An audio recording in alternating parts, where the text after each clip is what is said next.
Hello everyone and welcome back to another video from Finance and Crypto Guide. In this video, I'm going to show you how to delete your account on Spendee. So let's get started right away. First of all, open up your web browser and then in the address bar type in spendee.com and press enter. You will now be taken into your official Spendee website. Now from the homepage, click on login at the top right corner and then use your account credentials or your social media account to log in to your Spendee account.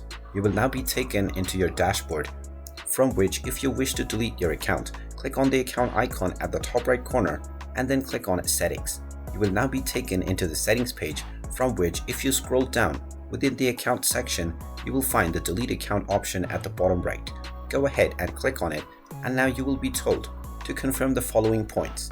Just click on the checkbox and after checking on all of the boxes, the delete account option will appear.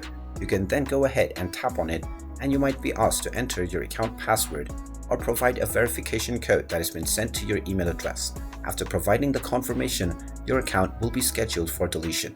And now you will be logged out from your account on the Spendee website. And there you have it. That is how you can delete your account on Spendee.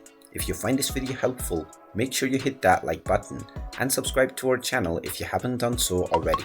Also ring that notification bell to never miss another update from us. Thank you for watching and I will see you again in the next video.